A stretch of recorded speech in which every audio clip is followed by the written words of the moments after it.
Why did silence feel heavier than words? That was the first thing she noticed.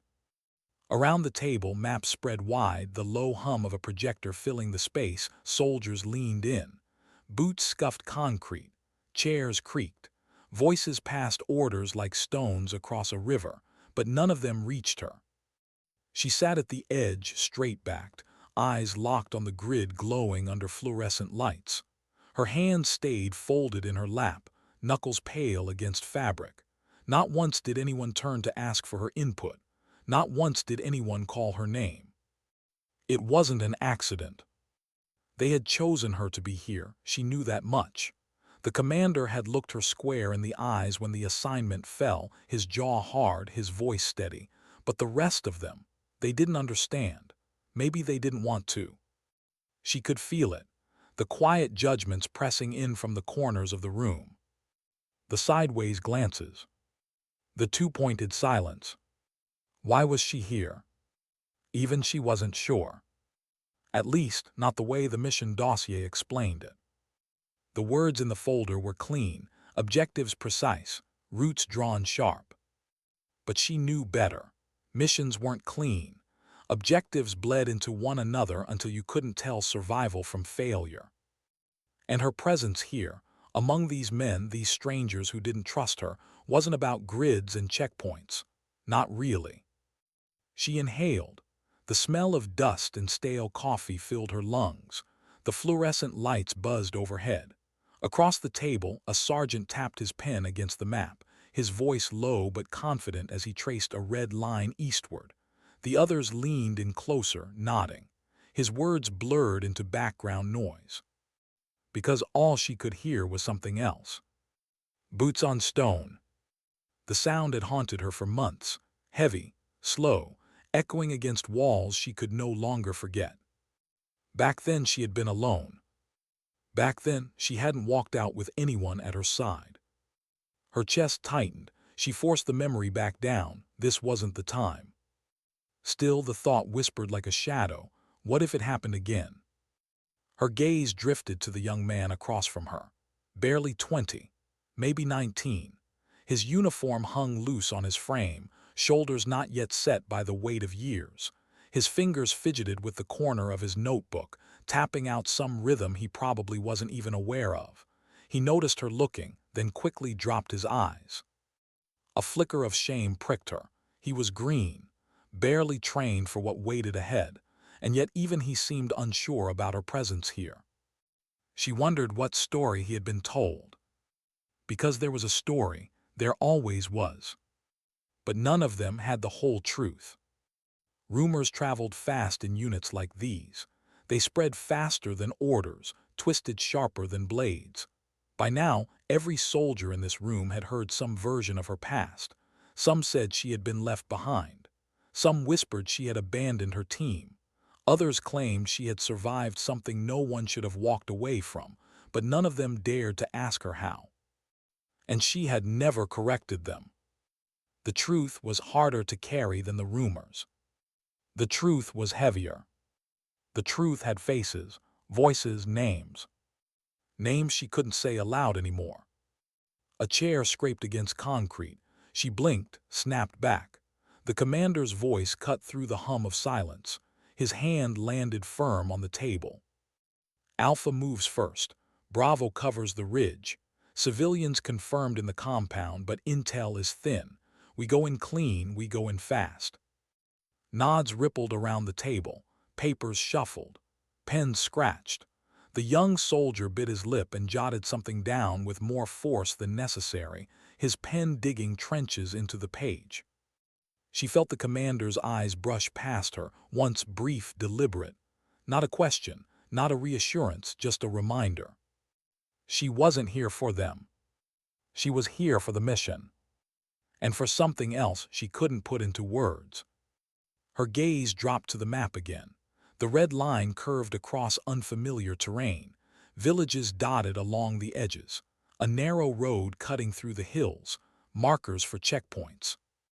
But none of it meant anything yet, not until the boots hit the ground, not until the air smelled like dust and cordite, not until the silence broke with something louder. Her breath came steady, but her heart betrayed her, pulsing hard against her ribs. She clenched her hands tighter, fingers digging into her palm. She thought about speaking up, offering a suggestion, asking a question. But the silence pressed in again, thicker than before, daring her to break it. She didn't. Instead, she let the weight of it settle, let them believe what they wanted, let them keep their distance. Because there was something she hadn't told them. Not yet. The briefing ended. Chairs scraped back, boots thudded against the floor. The men moved in clusters, low voices, nervous laughter. They avoided her gaze like it might burn. She stood last, adjusted the strap of her rifle, pulled the vest tighter against her frame. The fabric scratched her neck, familiar, grounding. The commander didn't wait for her. None of them did. They filed out, one after the other, boots echoing down the hall, leaving her alone with the hum of the projector still stuttering against the map. She stared at the grid one last time, the red line bleeding across terrain none of them had walked yet. Her throat tightened. The room smelled like dust, sweat, and something metallic that clung to her memory too tightly. When she finally stepped into the hall, the air hit colder. She inhaled sharp. The corridor stretched long, fluorescent lights flickering overhead. Shadows clung to corners. Her boots clicked against stone, the sound carrying farther than she wanted it to. And suddenly her breath caught. Because the sound brought it back. The memory. The one she kept buried. The boots. The echo. That night in the snow. She closed her eyes. For a moment she wasn't here in this sterile building with maps and plans and fluorescent lights. She was back there, cold burning her skin, blood stiff against her gloves, radios gone, voices silenced. Alone. The sound of boots had been the last thing she heard before the world went quiet. And the first thing she remembered when she woke in the frost. Her chest ached. She opened her eyes again. The corridor was empty. The silence was her own. But the question pressed harder than ever. What if it happened again? She pushed the thought down, pulled the rifle strap higher onto her shoulder, kept walking.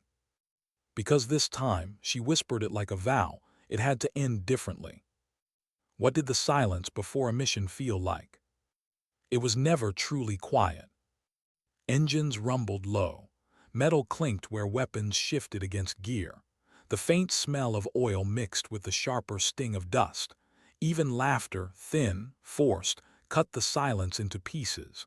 But underneath it all, there was always a weight pressing down. She sat in the back of the vehicle, visor low, fingers wrapped tight around her rifle. The seat vibrated with the engine, every bump in the road jolting through her frame. Outside, the world stretched wide, flat land giving way to jagged ridges, the sky burning white with the noon sun. Heat shimmered off the horizon, blurring the line between earth and air. The others spoke in low voices, trading half-jokes, empty stories. Their words clung to the air like smoke, vanishing as soon as they left their mouths. She listened, silent, each word pulling her further from them. One soldier nudged the other. "When we get back, first rounds on me." Laughter followed, brittle, too sharp to last. Her gaze drifted instead to the boy sitting across from her. 19, maybe 20. His helmet looked too big for his head, his jaw still more soft than set.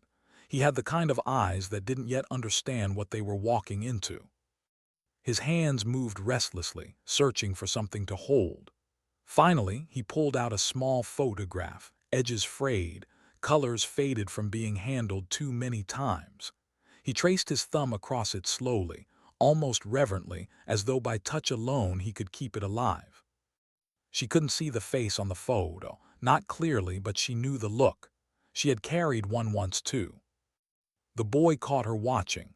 His lips parted like he might say something. But then he shut his mouth, tucking the picture back inside his vest. His cheeks colored faintly and his eyes dropped to the floor. She turned away. The convoy jolted as the lead truck hit a rut.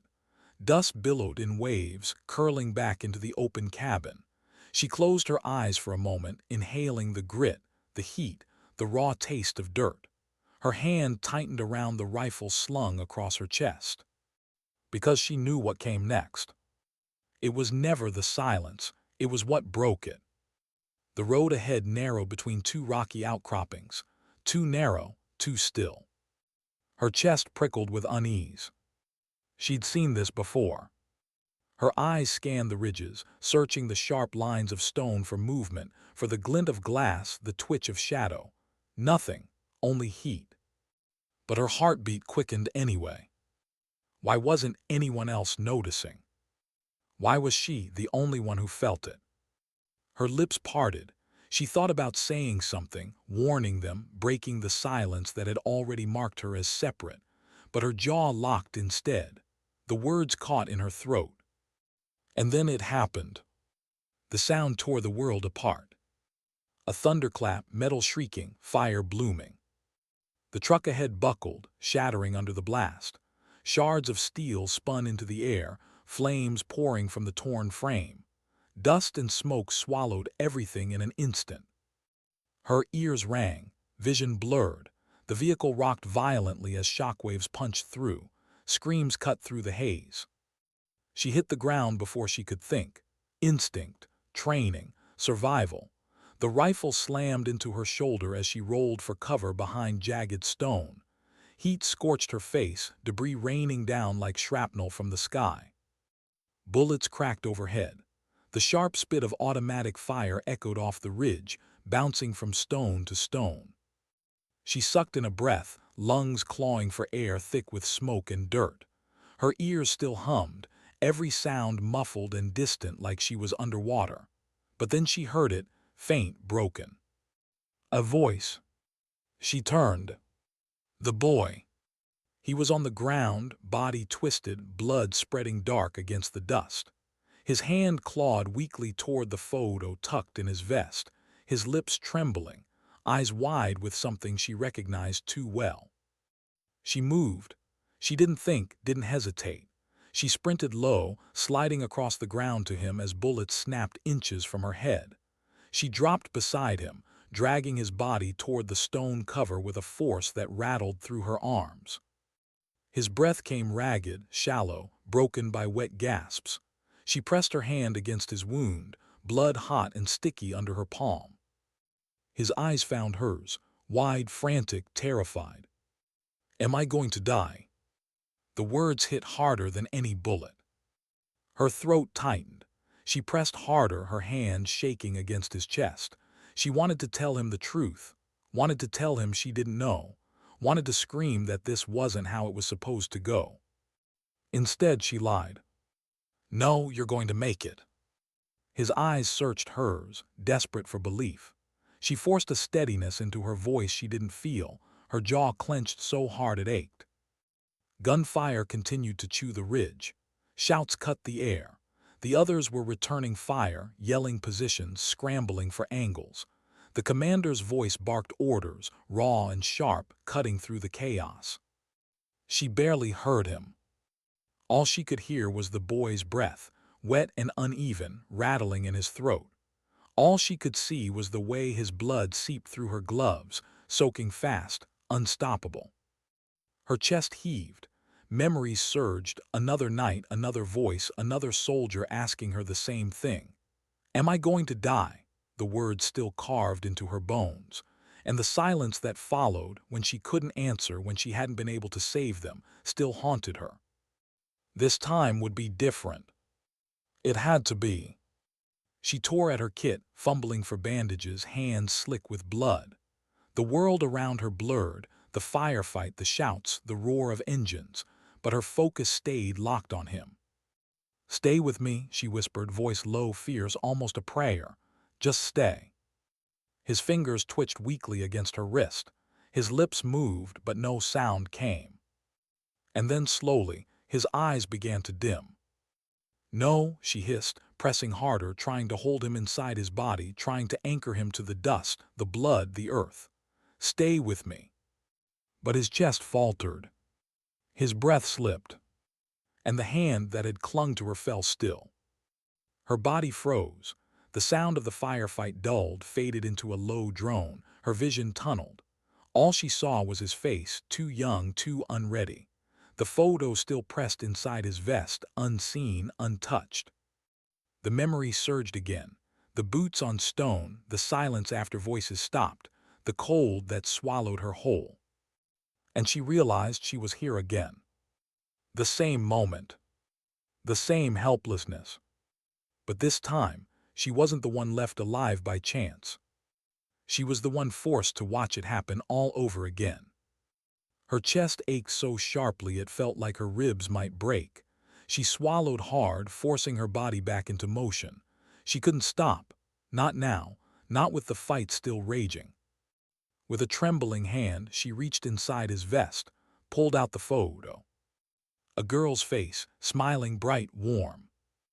Home. Her throat closed. She stared at it too long, her vision blurring. The image burned itself into her memory before she tucked it carefully back against his chest, pressing his vest flat as though it could keep him whole. She rose then, rifle in hand, blood on her gloves, fire in her lungs. The gunfire was still crackling across the ridge. The enemy still hidden, shadows against stone. Her unit still shouting orders, scrambling to contain the ambush. But for her, something shifted. This wasn't just another firefight. This wasn't just another mission. This was a promise that his story wouldn't end here, forgotten in the dust. Her eyes narrowed, her jaw clenched, and she stepped forward into the fight. How many names could she carry before they broke her? The dust still hung in the air, thick and choking, long after the gunfire faded. The acrid smell of smoke clung to her hair, her uniform, her skin. Heat rose off twisted steel where the first truck had burned out. The earth itself seemed to ache with the memory of the blast. She sat against a rock, blood still drying in her gloves. The boy's face haunted the inside of her eyes no matter how hard she blinked. That last look, that desperate question, and her lie. "You're going to make it." He hadn't. Her throat was raw, but she hadn't screamed. Not then. Not after. She kept her silence the same way she always had. But inside, something cracked deeper. Around her, the others moved slowly, their bodies sagging under exhaustion, fear, and the realization of how close they'd come. They checked weapons, counted ammunition, pulled the wounded into shade. None of them spoke about the ones who hadn't survived. Not yet. The commander's voice was clipped, sharp but quieter than usual. He barked orders like a man patching holes in a sinking vessel. "We move out in 30. Gather what's left. Strip the wreck for supplies. Eyes on the ridges." No one argued. She rose, legs heavy, and drifted through the scene. Every step crunched against gravel and ash. Her eyes caught on every detail. The way one soldier's hands trembled as he tried to light a cigarette, the way another sat with his head bowed, whispering into a radio that only gave back static. And then she saw the boy again. Not his face this time, his body still, covered hastily by a tarp. The photo she'd tucked into his vest pressed flat against his chest. Her lungs tightened. She forced her eyes away. "Hey!" The voice startled her. She turned. It was one of the older soldiers, lean face, eyes like cracked glass. He had been in long enough to hide fear behind indifference, but not long enough to be free of it. He glanced down at her blood-streaked gloves. "You tried," he said simply. She searched his face for judgment, pity, something sharp, but his expression gave nothing away. Her jaw clenched, not hard enough. His mouth twitched, maybe a half-smile, maybe just a grimace. Then he walked away. Her hands shook once before she stilled them against her rifle. The minutes bled into each other, silence broken only by the scrape of boots, the metallic rattle of gear, the occasional bark of an order. She moved with the rest, but slower, her mind elsewhere. Why was she here? What was she trying to prove? The ambush had proven one thing: she was still cursed, still the one who walked away while others didn't. And the others knew it too. She could feel their eyes even when they weren't looking. The weight of suspicion pressed harder now. Not words, not open blame, but silence. A silence thicker than before. When the convoy reformed, smaller now, the vehicles felt emptier. She climbed into the back again, the seat where the boy should have been. Her chest ached at the emptiness beside her. The road stretched on. Dust trailed behind them in endless waves. Hours blurred. She closed her eyes, but rest never came. Only memory. Boots on stone, the same sound from before, always echoing, always closer. The snow returned in her mind. The mountain passed, the radios dead, her squad one by one falling silent. She had walked herself out, alone. And no one had ever forgiven her for it. Not even herself. A jolt shook the truck, pulling her back. She opened her eyes. The commander was scanning the horizon, his jaw tight, his hand resting too long on the radio strapped to his chest. She could read it in his face. He didn't trust the silence either. The ridges thickened as the road narrowed again. Shadows stretched long in the afternoon sun, sharp across the dirt. Every curve in the path felt like another chance for death. She gripped her rifle tighter, fingers aching from tension. Her eyes traced every line of rock, every pocket of shade, waiting, listening. But nothing came, not this time.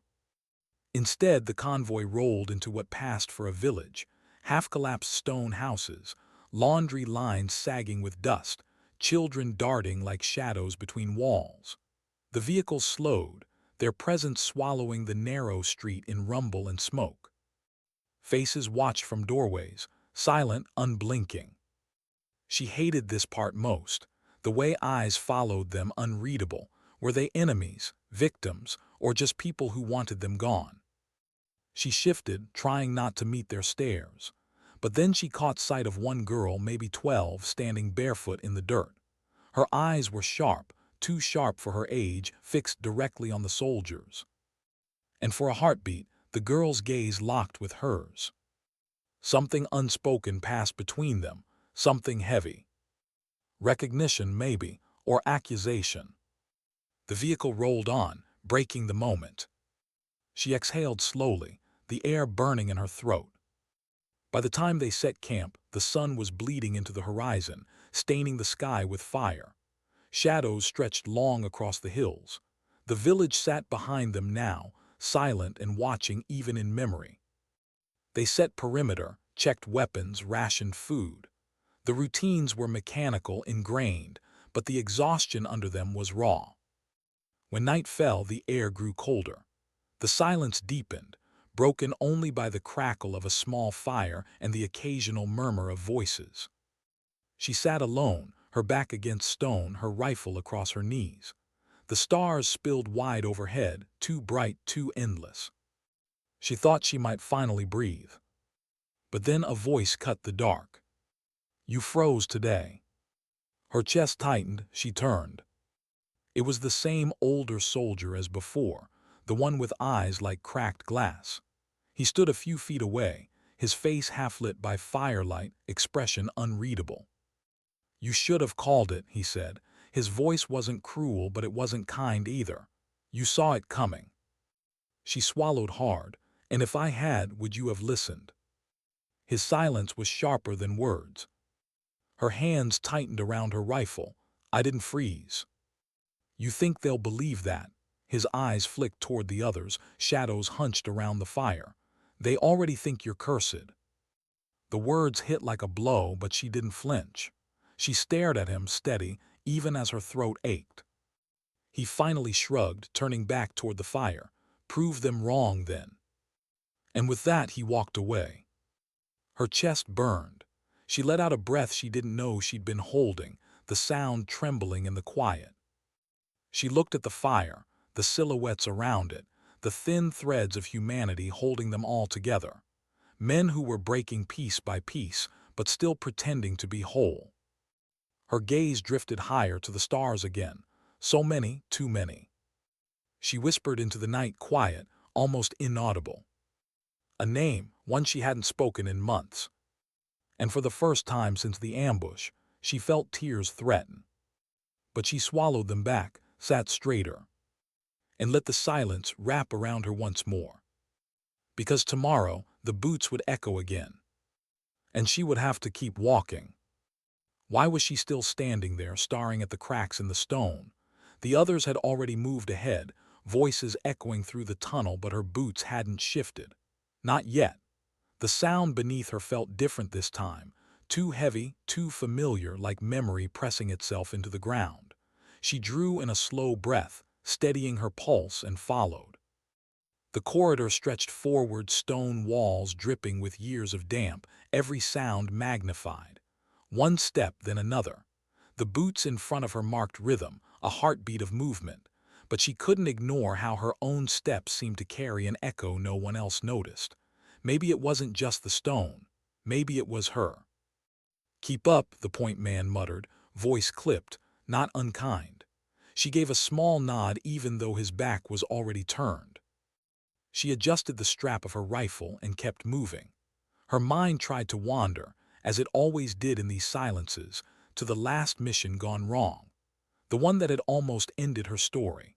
They'd carried her out that night, blood on the floor of a room just like this one, though she couldn't remember much beyond the sharp smell of cordite and the blur of faces leaning over her.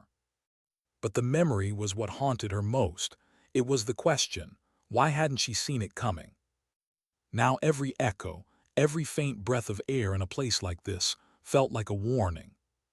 The squad stopped at a fork in the passage. Their leader raised a hand, fist closed. Silence fell heavier than stone. She crouched, eyes narrowing at the ground. Dust had been disturbed, faint impressions of tread marks leading left, but sharp edges, wrong angles.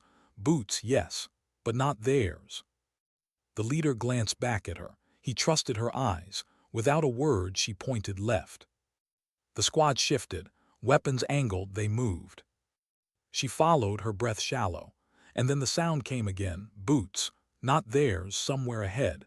The echo danced on the walls, teasing distance. She froze for a heartbeat, listening. They didn't stop. They pushed forward. But she couldn't let go of that rhythm. Something in it was broken, limping, uneven. And it hit her. That sound had followed her before. On the night she fell. The one pair of boots she never saw until it was too late. Her chest tightened, not fear, recognition. She wanted to speak, to tell them, but her voice caught. What if she was wrong? What if it was just her ghosts walking with her? The corridor bent, narrowing. The leader signaled for silence, for patience. They stacked against the wall, breaths shallow, waiting for the sound to come closer. She pressed her palm against the stone, cold, unyielding. She closed her eyes for just a moment. It wasn't just a sound, it was a promise. This time it ends differently. The boots drew closer. The limp was clearer now. Each scrape a reminder of the man who had left her bleeding behind. She didn't know if it was him, or if the stone simply mocked her with memory. Her finger rested against the trigger. She inhaled. And then the echo stopped. The silence was heavier than any noise. Her squad glanced back at her, their eyes searching for the unspoken. She gave nothing away, not yet. Some truths needed the right moment. She only whispered, "Stay sharp." They nodded, and the corridor swallowed them whole. What if the silence was the trap? That thought gripped her harder than the rifle in her hands. The sound of boots had been steady, almost deliberate, then nothing. No scrape, no echo, no limp. Just a pause that pressed against her chest like a weight. The squad shifted, their formation tight, movements careful. Weapons cut the air in sharp angles. A breath here, a gesture there. Training wrapped around nerves like armor, but she could see it, the flickers of unease in their eyes. They all felt it. But for her it was more than unease. It was déjà vu. Years ago, in a house not so different from these tunnels, she had heard the same stop. That same breath of silence before chaos swallowed everything. Back then, she had been younger, too eager, too desperate to prove herself. She'd pushed forward, blind to the trap waiting for her. And she paid the price. Blood soaking into stone, the mission shattered, the man she swore she'd never forget vanishing into the dark. Her hand tightened around the grip. Not this time. The leader glanced over his shoulder, reading her expression. He didn't ask questions, not here, not now, but there was something in his eyes, respect. A silent acknowledgement that her instincts had saved them before. She gave the smallest shake of her head. Not yet. Wait. And so they waited. The corridor felt alive, every drip of water from the ceiling like a clock ticking down, every inhale like thunder. Then it came. One scrape, a limp dragging boot across stone, closer now. Her pulse hammered. She raised her rifle, sights steady, every muscle taut, and for a breath she wasn't here. She was back there, smoke thick, her ears ringing, her body torn open by shrapnel, watching him fade into shadow. She swallowed the memory. This was now, and this time she was ready. The figure appeared at the edge of the corridor's light, slow, deliberate, a shadow more than a man. The squad tensed, fingers brushed triggers, but no one fired. Because the man wasn't armed. Not visibly. He stepped forward, limp clear, dragging weight on one leg. His face was scarred, unshaven, eyes burning with something too sharp to be fatigue. And when his gaze found hers, it stopped. Recognition. Not just hers, his. Her stomach dropped. It was him. The ghost she had carried for years. The one who left her bleeding in that room, who disappeared into the dark while her team pulled her back from the edge. But why here? Why now? He raised his hand, slow, measured. Not surrender, something else. A performance almost. "You're early," he rasped. His voice carried too well in the stone, cracked but steady. The squad froze. Confusion rippled through them. They hadn't expected anyone to speak, not like that. She didn't lower her weapon. Couldn't. Every part of her screamed to fire, end it, close the wound he'd left open in her life. But the leader's voice cut the air. "Identify yourself." The man smirked, a scar pulling at his lip. "You already know who I am." His eyes flicked to her again. "Don't you?" Her throat closed. She wanted to answer. She wanted to shout. Instead, she held her silence, weapon never wavering. The squad exchanged glances. The tension wasn't just about threat anymore. It was about her. They could feel it, the history that lived in the space between her and this man. He took another step forward, boots grinding against stone. "Careful," the leader warned. But the man didn't stop. His eyes stayed locked on hers, voice dropping lower, almost intimate. "You should have stayed down that night. Would have been easier for both of us." Her vision tunneled. Heat flushed her chest. She remembered the flash of his weapon, the moment she realized too late who he really was, not an ally, not an asset, but the betrayal she never saw coming. And still she didn't fire. Because something in his tone wasn't right. This wasn't desperation. It wasn't arrogance. It was delay. Her eyes flicked past him, scanning the corridor, the ceiling, the shadows beyond. And there it was. A wire, thin, almost invisible, stretched across the upper arch of the tunnel. Her breath caught. "Trap," she snapped. The squad reacted instantly, pulling back, weapons up. The leader swore under his breath, eyes darting to the explosives hidden just beyond the figure. But the man only smiled. "Always were sharp," he murmured, "just not sharp enough." He dropped his hands, and the corridor erupted with motion. Figures spilled from the dark behind him, armed, silent, trained. The squad opened fire. Muzzle flashes lit the stone. The tunnel roared with sound, stone chips raining down. She moved without thinking, pulling two of her own back behind cover, returning fire. Her body moved on instinct, but her mind burned with one truth. It wasn't random, it wasn't chance. He had been waiting for her. Every bullet, every scream, every echo in that tunnel was just background to the realization that the unfinished story between them wasn't over. And this time, it wouldn't end with her on the ground.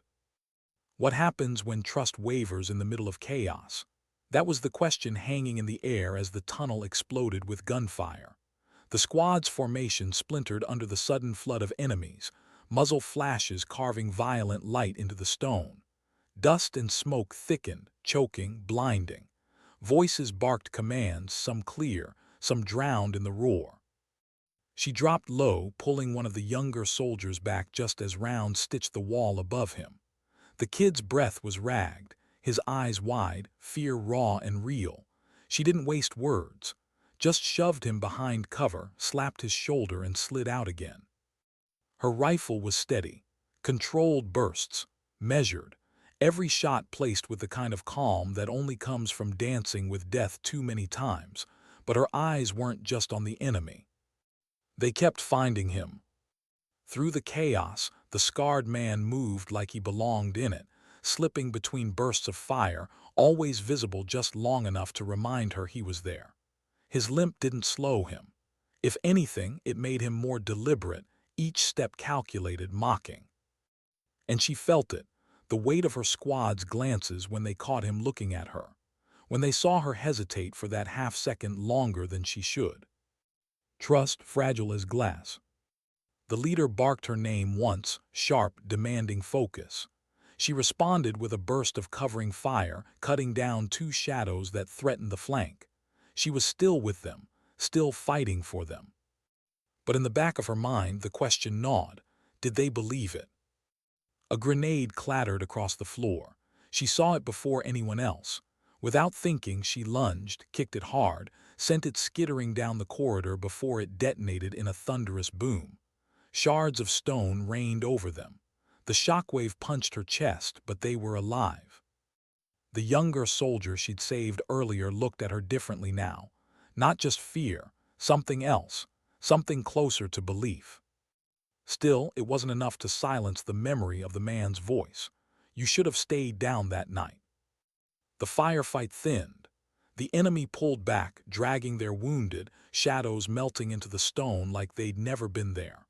Only the scarred man remained in sight, standing in the distance, calm in the smoke. Her weapon tracked him. Every part of her screamed to fire, to end it. But his smile stopped her. Not arrogance, not defiance, something sharper. He wanted her to pull the trigger. The leader's voice cut through the smoke. Hold fire, regroup. Her finger tightened on the trigger. The scarred man tilted his head, almost daring her. And then he turned, limped away, disappeared into the dark. The squad exhaled, the silence after the fight heavier than the fight itself. They checked gear, checked wounds, whispered to each other with that brittle tone soldiers use when they're alive but not untouched. The leader walked to her, his face unreadable in the shifting light. You know him, not a question, a statement. Her mouth was dry. Words crowded her throat, but none would come clean. She could deny it, buy herself time. But the looks from the others, wide, searching, distrustful, told her the lie would only cost more. So she nodded, once small. The silence deepened. The leader's jaw tightened. But he didn't press, not here, not in front of the others. He only said, "We move, now." The squad gathered, weapons ready, steps cautious as they pushed deeper into the tunnel. But the weight didn't lift, not from her shoulders, not from theirs. Because now it wasn't just a mission. It was a question. Could they still trust the woman who carried their lives in her hands when her past had just walked out of the smoke alive? And in the hollow quiet of her chest, she asked herself the same. Why did silence sometimes cut sharper than accusation? That was the thought gnawing at her as the squad pressed forward, boots crunching against stone, breath steady but too controlled. They weren't talking. Not to her. Not even to each other. And that absence of words said more than shouting ever could. She felt it in the space between their steps, the doubt. Her own chest ached with it. She wanted to speak, to explain, but explanations in the middle of a mission didn't matter. Trust wasn't rebuilt with words when every corner could hold death. It was rebuilt with action. And yet, she knew their eyes. The way they shifted from her to the shadows ahead, back again, as if measuring her weight against the risk. The leader walked at point, silent, shoulders tense. He didn't turn back. Didn't need to. She knew he was waiting for her to speak, to offer something, anything that might keep the squad from fracturing in the quiet. She opened her mouth once, then closed it. What could she say? Yes, I know him. Yes, he left me to die. Yes, he's the reason I still wake up drenched in sweat. But no, I don't know why he's here. Not yet. The truth was too jagged, too raw to hand over while bullets still hung in the air behind them. So she waited. But waiting carried its own weight. It was the younger soldier, the one she dragged out of fire moments ago, who broke the silence. His voice trembled, too loud in the corridor. Who the hell was he? Why did he look at you like that? The squad stopped. The leader turned, finally meeting her eyes. There it was, the moment. Her palms sweated inside her gloves. She lowered her rifle slightly, not in weakness but in honesty, a gesture that stripped away the shield she always carried. I know him, she said, voice even but softer than she intended. Years ago, another mission, he wasn't always the enemy. Their faces flickered with confusion, suspicion, fragments of questions they didn't voice. She breathed once, steadying herself, then gave them more. He was inside, a source, trusted, or so I thought. We moved on his intel, walked straight into an ambush. Most of the team didn't walk out, I almost didn't either. The words scraped her throat like gravel. Saying them out loud made the night real again, fresh as blood on stone. He disappeared after, vanished. I thought he was dead. Part of me hoped he was. The younger soldier's jaw clenched, his fear curdling into anger. And now he's alive, and he's looking at you. She didn't flinch.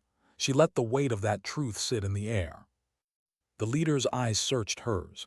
Not for lies, he would have seen through those, but for cracks, weakness, anything that said she was compromised. But she held steady, because beneath the ache, beneath the guilt, one truth burned brighter than all the rest. I don't know why he's here, she admitted. But I know this, he's not just after us. He's after me, and if you keep me in this fight, I will finish what should have ended years ago. The squad shifted, unease rippling like a current. Some looked away, unwilling to meet her gaze. Others studied her, weighing the steel in her voice against the shadow of betrayal that clung to her. Finally, the leader spoke. We finished the mission, but understand this. If your past threatens this team, it ends. No hesitation. The words cut, but she nodded. No argument. Because part of her agreed. The squad moved again, but the silence didn't ease. It thickened, stretched, each bootfall a reminder of the fragile line they were walking. And yet under it all, something unexpected stirred inside her. Not despair, not guilt. Resolve. She had carried the scar of that night for too long. Maybe this was what it was leading to. Not redemption, not forgiveness. An ending. She just didn't know yet if the stone beneath her boots would carry her to it, or swallow her before she arrived. What if the end wasn't written in bullets but in silence? That thought clung to her as the squad reached the final chamber. The tunnel opened into a cavernous space, lit by shafts of daylight slanting through cracks in the rock above. Dust danced in the beams like ghosts too tired to leave. The air smelled of oil, damp stone, and the sharp bite of explosives. Her boots slowed on the edge of the chamber. This place felt staged, too deliberate. And then she saw him. The scarred man stood at the far side, framed in the fractured light, limp-sharp against the smooth rhythm of the others. He wasn't hiding now. He was waiting. Weapons raised around her. Safety clicks echoed. The squad was ready. But his eyes weren't on them. They were on her. He smiled faintly, as if the firefight, the trap, the years between them were nothing more than a prelude. You came, he said, voice carrying in the cavern. She steadied her breath. Her rifle stayed high, but her chest ached with the weight of memory pressing against the now. He gestured to the space between them. Wires, charges, crates stacked high, enough to bring the whole cavern down, enough to bury everyone inside. Her squad cursed under their breath. The leader's hand signaled caution, hold fire. But she knew this wasn't about them. This was about her. She stepped forward just one pace. The squad tensed, but no one pulled her back, not yet. Why? Her voice was steady, though inside it trembled. Why drag me here? His smile faded, his eyes hard but not empty, fixed on her. Because unfinished stories don't stay buried, he said. You should know that better than anyone. The words cut deeper than the rifle stock against her shoulder. For a heartbeat, the cavern held nothing but echoes. And then she felt it, the shift in the air. The squad behind her waiting for a command, his hand near the detonator wired to the charges, her own pulse loud in her ears. It all hinged on one truth. She could kill him, end it, bury the ghost. Or she could step closer, demand the answer she never got that night when blood stained the stone. Her voice cracked the silence. Was it betrayal or was it survival? His jaw tightened. For the first time, she saw hesitation ripple through him. And in that hesitation, the truth lived. Not clean, not simple. A choice, years ago, that condemned her and saved him. A choice he'd carried as much as she had. Her squad shifted, whispering, anxious. The leader's voice broke in sharp. End this, now. Her finger brushed the trigger. The cavern seemed to lean closer, waiting. But she didn't fire, not yet. She lowered the rifle just an inch, enough to change everything. Because sometimes dignity wasn't in pulling the trigger. Sometimes it was in choosing how the story ended. His eyes widened just for a breath, and then he moved, fast, decisive, slamming the detonator against the rock. But nothing happened. She had already seen the wires, already cut the feed with a silent flick of her knife when she stepped forward. His hand froze on dead plastic, and she raised her rifle one last time. The shot cracked like a full stop at the end of a sentence. He fell without words. Silence filled the cavern, deeper than before. Her squad looked at her differently now, not with doubt, not with simple trust, but with something heavier, understanding. The leader gave a small nod, nothing more, nothing less. She exhaled slowly. Her boots shifted on the stone. The sound was steady now, unbroken, no limp, no echo chasing her from the past. The story was finished. And as the squad filed out, light growing stronger with each step, she carried nothing but silence with her. Because sometimes dignity doesn't speak. It simply acts.